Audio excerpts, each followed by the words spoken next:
여러분 만나서 너무 반갑습니다. 오늘 강의는 이 순서대로 진행을 할 예정입니다. 네, 저는 이런 사람입니다. 이게 코로나 직전? 한 3년 정도 전에 찍은 사진인데, 3년의 세월이 훅 느껴지죠? 이때만 해야 되죠. 그래도 좀 괜찮은데. 네, 저는 차지혜고요. 현재 그로잉미드 대표로 있습니다. 이 회사를 하기 전에는 한참 전에는 외국계 금융사 전략본부에서 일을 했었고요. 본래 전공은 경영학인데 우리 아이들을 조금 더 잘 이해해 보고자 독일에 와서 그 이후에 제가 심리학을 또 공부를 했습니다. 그리고 이 회사를 지금 세우고 그리고 이런 독일 수학에 관한 강의를 하게 된 계기가 바로 수학 원리를 제대로 배운 아이는 쉽게 계산합니다. 줄여서 쉽게 계산합니다. 라는 책을 썼었죠. 독일 초등학교에서 연산은 그래서 어떤 의미가 있냐? 1번은 학습 습관을 형성하는 아주 중요한 도구로 사용하고 있어요. 매일 조금이라도 배우고요. 매일 조금이라도 숙제를 합니다. 저희 지금 이제 에스더가 여기 뮌헨에서 3학년에 다니고 있는데요. 정말 매일 독일어와 수학 숙제가 있어요. 금요일 빼고. 그러니까 월화수목이 매일 있어요. 그날 했던 거에 대해서 매일 스스로 다시 한번 해봐야 돼요.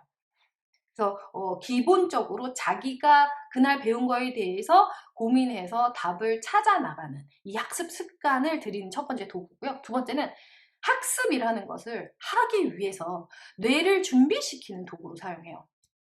그래서 독일에서는 계산을 빠르고 정확하게 하기 위해서 연산을 배우지 않아요. 연산을 배우는 이유는 논리적으로 사고하는 연습을 시키기 위해서 하고요. 그리고 깊이 있게 사고하는 연습을 하기 위해서 해요. 그리고 또 다각도로, 한 문제에 대해서 다각도로 생각하기 위한 연습을 하기 위해서 이 연산을 훈련을 시킵니다. 그리고 제일 중요한 거는 이 모르는 것을 어떻게 알아갈 수 있는지 이걸 알려주는 도구로 연산을 사용해요. 우리 이런 이야기 진짜 많이 들어보셨을 거예요. 물고기를 주지 말고 물고기 잡는 법을 가르쳐줘. 그런데 우리 되게 막막하지 않습니까? 차라리 물고기를 잡아서 주는 게 편해. 이 물고기 잡는 법을 어떻게 설명할 거야? 자, 이제 낚싯대를 꺼내고 거기에 낚싯줄을 걸고 거기에 찌를 걸고 자 어디를 물고기가 있을지 잘 던지고 뭐 이런 거. 저는 이제 낚시를 잘 모르니까 제가 설명한 것도 아주 대충 한 걸 거예요. 이거를 물고기 잡는 법을 설명하는 거는 진짜 너무너무 어렵죠. 그죠? 그런데 독일에서는 이 내가 모른다는 상태에 있는 것이 어떤 단계를 거쳐서 가면 안다의 상태에 이른다는 이 프로세스를 훈련시켜요. 뭘로? 더하기, 빼기, 곱하기, 나누기로요. 그래서 수학은요, 여러분, 아주 추상적인 학문이잖아요. 그죠?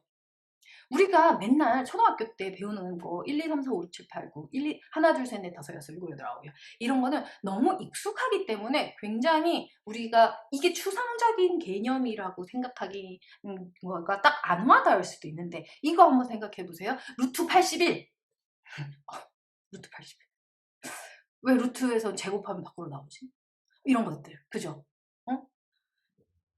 이렇게 수학이라는 거는 사실 굉장히 추상적인 세계예요.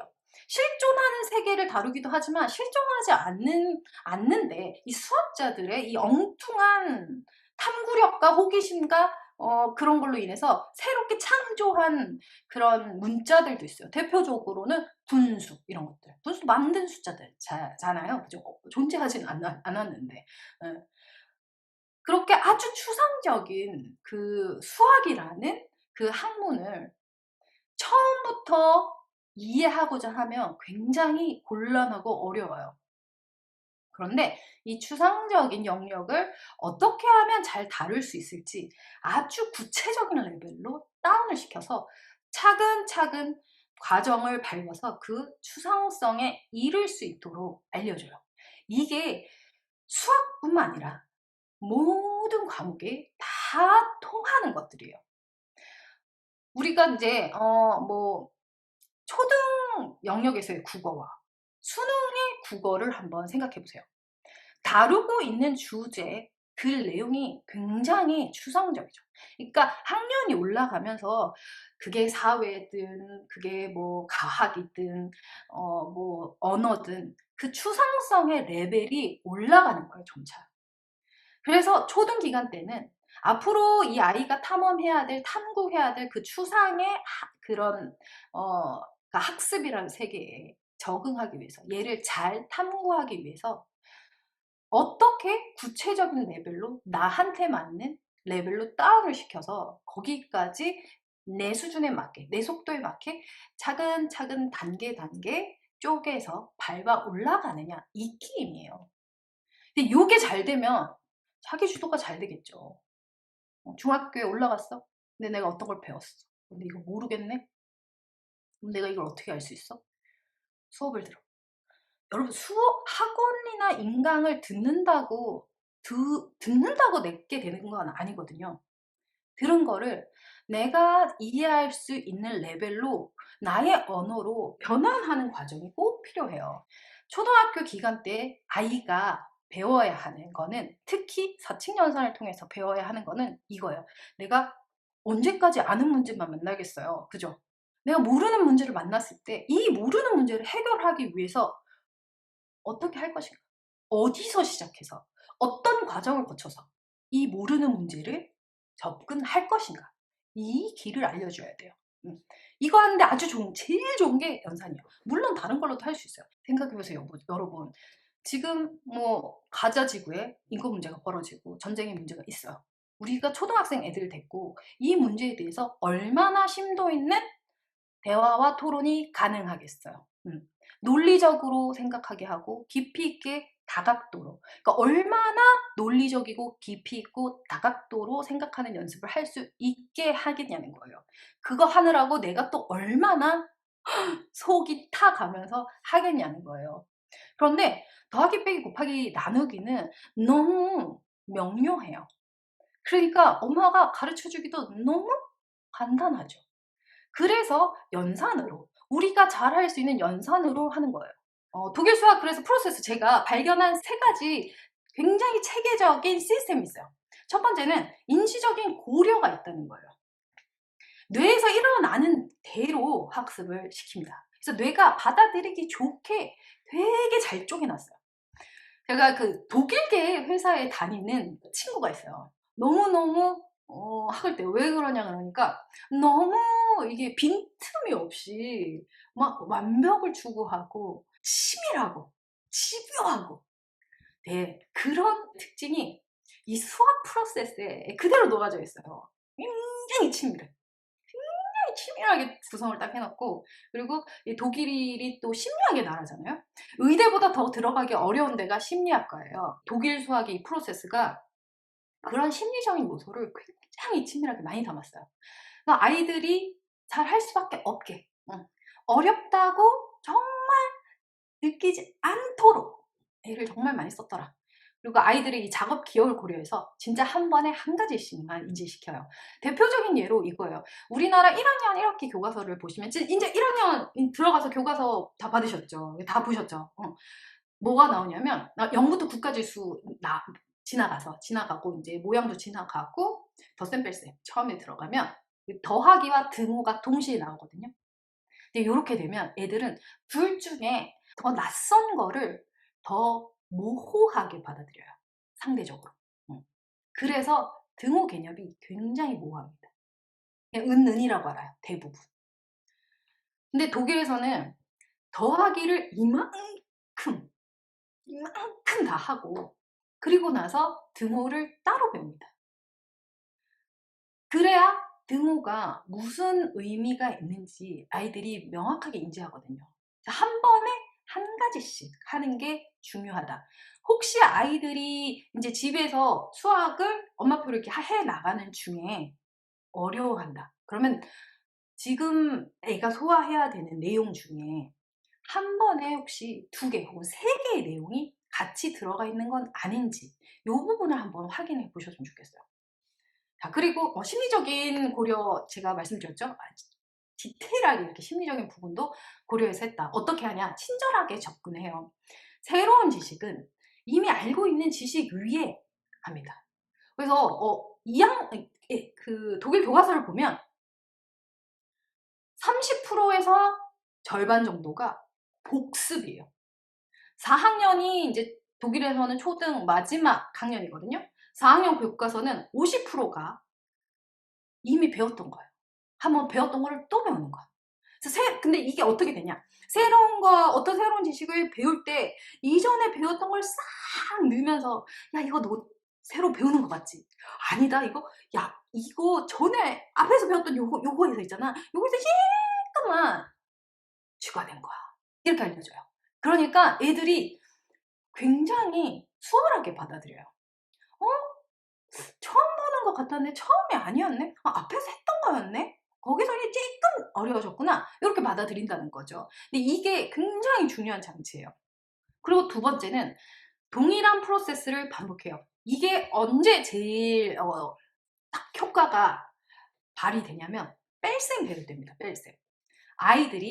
모든 아이들이라고 할게요. 모든 아이들이 덧셈보다는 뺄셈을 더 어려워해요. 근데 그거는 뇌과학적으로 너무 당연한 이야기예요. 오늘 제가 이미지를 준비하지 못했지만 덧셈을 할 때의 뇌와 뺄셈을 할 때의 뇌를 찍어서 비교한 논문이 있어요. 덧셈을 배울 때보다 뺄셈을 배울 때 뇌에 활성화되는 영역이 훨씬 더 많아요. 더 많은 에너지가 필요로 하다는 거죠. 더 많은 에너지가 필요로 하다는 거는 그만큼 더 생각을 많이 요한다는 거예요. 그리고 우리 그 아이들 언제죠? 한창 까꿍놀이 할 때, 6개월, 7개월 때 까꿍놀이 하지 않나요? 그거 왜 하나요? 까꿍, 까꿍 하고 이렇게 없어져도 엄마가 없어진 게 아니고 있는 거다라는 대상 연속성을 알려주기 위해서 이 까꿍놀이 하잖아요. 그래서 아이들은 있다라는 거는 본능적으로 훨씬 더 이전에도 이해해요. 근데 이게 없다, 빼기의 개념이죠. 없다, 사라진다. 이 빼기의 개념을 이해하는데 6, 7개월 이상의 그 뇌 성숙이 있어야 된다는 거예요. 그만큼 그런 걸로 생각했을 때 덧셈보다는 뺄셈이 훨씬 더 어렵습니다. 뺄셈 어려워할 때 그럼 어떻게 생각해요? 당연한 거다. 당연히 어렵지. 이렇게만 생각해도 덜 화가 나거든요. 네. 그리고 덧셈을 배웠던 그 프로세스 그대로 뺄셈을 배우는 거예요. 그러면 아이들은, 그러니까 엄마들은 이렇게 생각해요. 동일한 프로세스가 반복되면 너무 똑같이 배우는 거 아니야? 좀 새로운 걸 해야 되는 거 아니야? 그래야 좀 더 잘할 수 있고 발달되는 거 아니야? 이런 생각을 하시는데 그렇지 않습니다.